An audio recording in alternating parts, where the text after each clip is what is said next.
नमस्कार, सत्यहिंदी.com पर आपका स्वागत। मैं हूं शैलेश। इन दिनों आरएसएस प्रमुख मोहन भागवत के एक बयान पर बहुत चर्चा हो रही है। भागवत ने अभी हाल में कोलकाता में एक भाषण में कहा कि आरएसएस को बीजेपी के चश्मे से नहीं देखा जाना चाहिए। अब इसका मतलब क्या है? इसी में भागवत ने यह भी कहा कि संघ मुस्लिम विरोधी नहीं है और यह भी बताने की कोशिश की कि संघ तो सिर्फ एक सांस्कृतिक और सामाजिक संगठन है जो हिंदुओं को मजबूत करने और उनमें कई तरह के सामाजिक सुधार को लेकर काम करता है। दरअसल इसमें कोई नई बात नहीं है, लेकिन समय का बहुत महत्वपूर्ण हिस्सा इसके साथ जुड़ गया है। बंगाल में चुनाव है, एक तरफ मोदी जी ने चुनाव प्रचार एक तरफ से शुरू कर दिया है, उनकी सभाएं हो रही हैं, दूसरी तरफ भागवत का ये बयान आया है। वैसे भागवत आरएसएस के 100 साल पूरा होने पर एक समारोह में कोलकाता में बोल रहे थे। अब कई ऐसी बातें उन्होंने की जिसको लेकर राजनीति में तरह तरह के मतलब निकाले जा रहे हैं। जैसे कि एक महत्वपूर्ण बात उन्होंने यही कही कि बीजेपी के चश्मे से देखा नहीं जाना चाहिए। इसका मतलब क्या है? बीजेपी के चश्मे से आरएसएस को देखने का मतलब क्या होता है? एक मतलब तो ये होता है कि आरएसएस को राजनीतिक संगठन नहीं माना जाए, ये तो वो बार बार कहते रहे हैं। लेकिन उसके साथ साथ ये भी कुछ लोग बताने की कोशिश कर रहे हैं कि उसको बीजेपी से जोड़कर नहीं देखा जाए। क्या बीजेपी और आरएसएस को अलग अलग देखा जा सकता है? आज इस मुद्दे पर हम चर्चा करेंगे, लेकिन इस मुद्दे पर चर्चा से पहले देख लेते हैं कि कोलकाता की सभा में आरएसएस का जो समारोह था उसमें भागवत जी ने कहा क्या। पहली बात उन्होंने की, आरएसएस को भाजपा के चश्मे से देखना एक बड़ी गलती है। क्यों गलती है?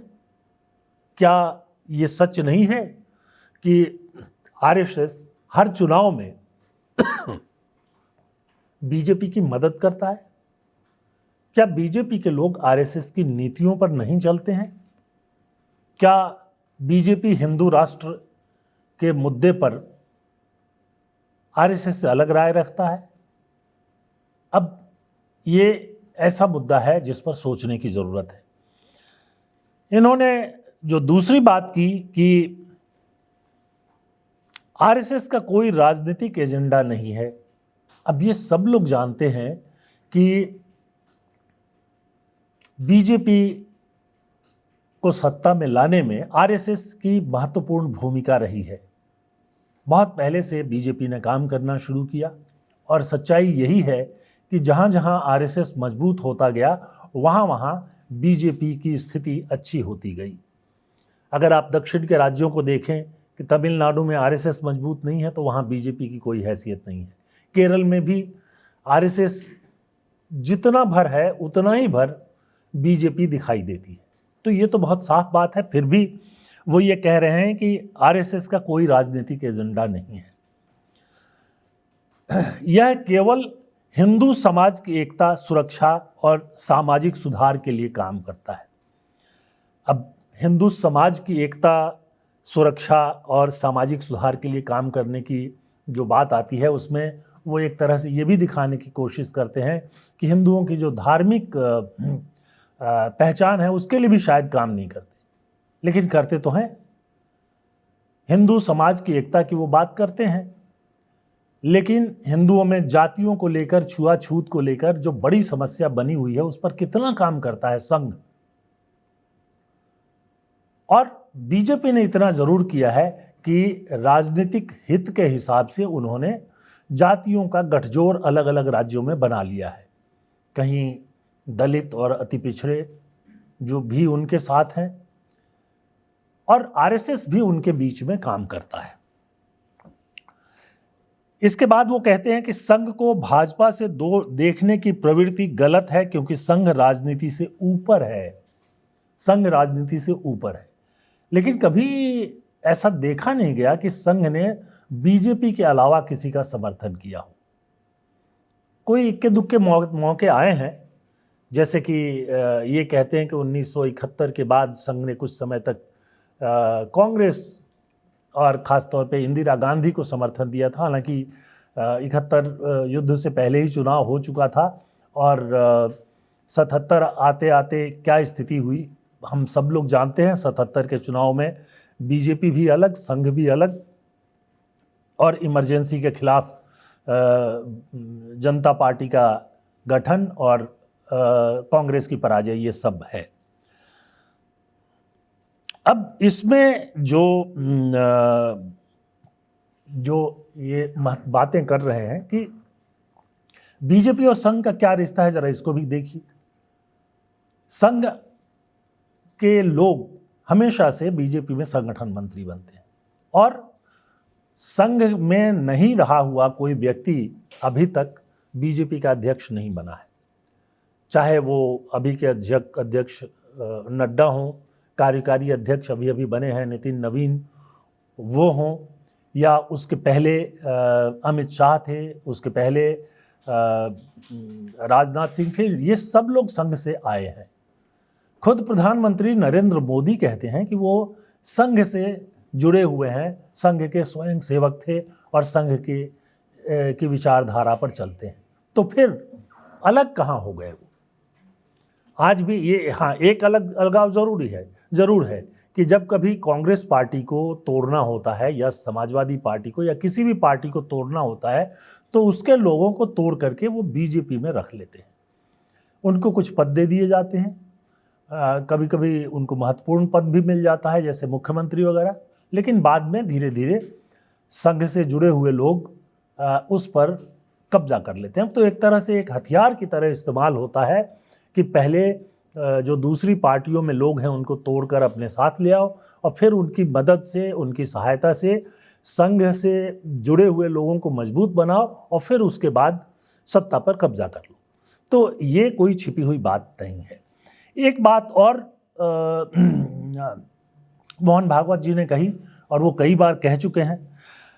भागवत कहते हैं कि आरएसएस मुसलमानों के खिलाफ नहीं है।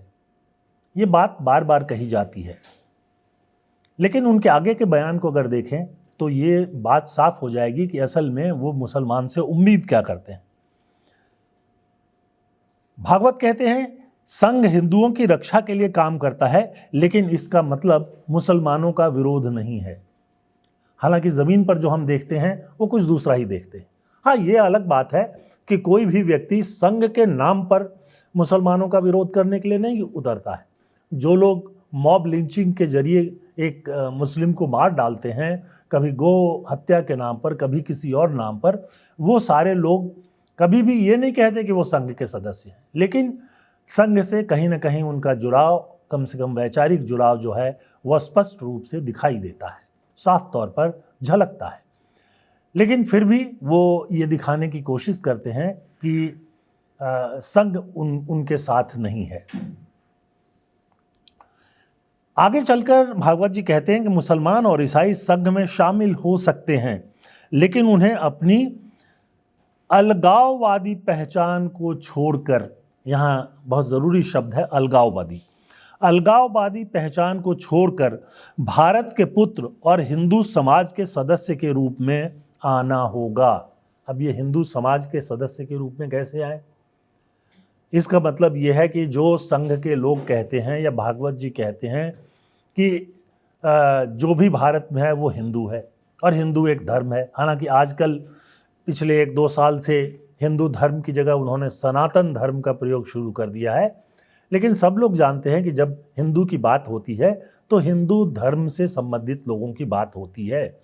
इसलिए वो कहते हैं कि अपना अलगाववादी पहचान छोड़ दें, यानी मुसलमान जो है वो मुस्लिम पहचान छोड़ दे, ईसाई जो है अपना ईसाई पहचान छोड़ दे और फिर उसके बाद वो संघ में शामिल हो। जाहिर सी बात है कि ये एक मुमकिन स्थिति दिखाई नहीं दे रही है। लोगों की जो कई पहचान होती है उसमें से एक धार्मिक पहचान भी है, और एक लोकतांत्रिक देश में हमारे देश में भी हमारा संविधान जो है लोगों को अनुमति देता है कि वो अपनी धार्मिक पहचान को कायम रखकर यहाँ रहें और पूरी आज़ादी का और लोकतंत्र का के जो भी अधिकार हैं उसको प्राप्त करें। अब यहाँ पर वो एक बात और कहते हैं, कोई ब्राह्मण या अन्य जाति की पहचान को भी संघ में जगह नहीं है, केवल हिंदू पहचान। अब यहाँ पर आकर ब्राह्मण की बात तो वो करते हैं, लेकिन एक सवाल हमेशा उठता है, भागवत जी को इसका जवाब देना चाहिए कि आखिरकार संघ का प्रमुख जो है वो हमेशा ही अभी तक कई संघ प्रमुख हो चुके हैं, वो सब न केवल ब्राह्मण होते हैं बल्कि एक खास क्षेत्र के एक खास उपजाति के ब्राह्मण होते हैं। ऐसा क्यों होता है? राष्ट्रपति के लिए तो एक दलित मिल जाता है, कोई आदिवासी मिल जाती है, लेकिन संघ प्रमुख के लिए क्यों नहीं मिलता है? यही नहीं, संघ में जो संघ प्रमुख के बाद की जो कड़ियां होती हैं उसमें भी आपको वही लोग जो एक ही जाति या उपजाति के लोग दिखाई देंगे। एक ही मौका ऐसा हुआ है जब रज्जू भैया जो क्षत्रिय थे वो बन गए थे संघ के प्रमुख, लेकिन वो भी अपना कार्यकाल पूरा नहीं कर सके, बीच में ही उन्होंने छोड़ दिया था, जबकि दूसरा कोई उदाहरण नहीं है। आगे वो कहते हैं कि भारत का उदय निश्चित है, जिससे कुछ बुरे लोग चिंतित हैं और इसलिए संघ को बदनाम करने की कोशिश हो रही है। कौन बदनाम कर रहा है संघ को? क्या संघ हिंदुओं के लिए काम करने से अलग हट रहा है? क्या संघ जो है मंदिर की लड़ाई नहीं लड़ता है? अगर वो सामाजिक संगठन है और सांस्कृतिक संगठन है, और जब वो सामाजिक और सांस्कृतिक संगठन कहते हैं तो उसमें धर्म की बात नहीं करते, तो फिर वो सिर्फ हिंदुओं की बात क्यों करते हैं? संघ के लोग इस समय बांग्लादेश में जो हिंदुओं के खिलाफ एक मुहिम चल रहा है और कई हिंदुओं की मौत हुई है, उसकी निंदा कर रहे हैं। निश्चित तौर पे ये निंदा की बात है, लेकिन संघ में किसी ने भी कभी गाजा में जो मुस्लिम बच्चे हजारों की संख्या में मार दिए गए उनके बारे में कभी कुछ नहीं कहते। कोई ऐसा बयान आपने देखा नहीं होगा जिसमें कि गाजा का जिक्र किया गया हो और ये कहा गया हो कि कम से कम बच्चों को नहीं मारा जाना चाहिए था। गाजा और इजराइल के साथ विवाद अलग है, इजराइल पर हमला हुआ था, इजराइल उसका बदला ले रहा है, लेकिन पूरी दुनिया के लोग इस बात को बार बार कह रहे हैं कि इस इजराइल पर अगर हमास ने हमला किया, उन्होंने गलत किया, तो इसका मतलब ये नहीं है कि इजराइल को वहाँ पर पूरी तरह से एक अभियान चलाना चाहिए और उस निर्दोष लोगों को भी मार देना चाहिए। इस बात पर पूरी दुनिया में चिंता जाहिर की जा रही है, पर संघ के लोगों ने तो चिंता नहीं जाहिर की। इसके बाद आखिर में मैं एक बात और कहूँगा कि वो कहते हैं कि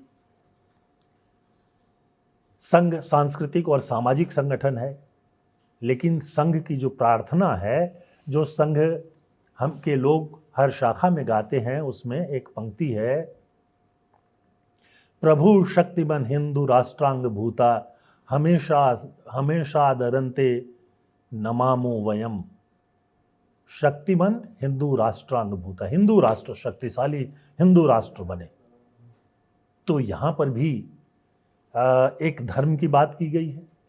जाहिर सी बात है कि बंगाल का चुनाव और देश में जिस तरह से विस्तार हो रहा है संघ का, उसमें अब उनको एक नई पहचान की ज़रूरत महसूस होती है, लेकिन अभी भी ये बात बहुत साफ दिखाई देती है कि संघ अभी सांस्कृतिक और सामाजिक संगठन नहीं बन पाया है। वो हिंदू सांस्कृतिक और हिंदू सामाजिक संगठन भले ही हो, और इसके साथ साथ बीजेपी उसकी ही राजनीतिक शाखा है, और जो एजेंडा आरएसएस की तरफ से तय किया जाता है, बीजेपी उसी पर चलती है। ये थी हमारी राय। आपकी क्या राय है? कमेंट सेक्शन में जाकर हमें ज़रूर बताइएगा। इसके साथ साथ हमारा अनुरोध है कि आप हमारे प्रोग्राम को लाइक करें और उसके साथ साथ हमारे चैनल को सब्सक्राइब करें। हमारा अनुरोध ये भी होगा कि आप सत्य हिंदी के ऐप को डाउनलोड करें, इससे आप प्रोग्राम बेहतर ढंग से देख पाएंगे। आज के इस प्रोग्राम में बस इतना ही। बहुत बहुत धन्यवाद। नमस्कार।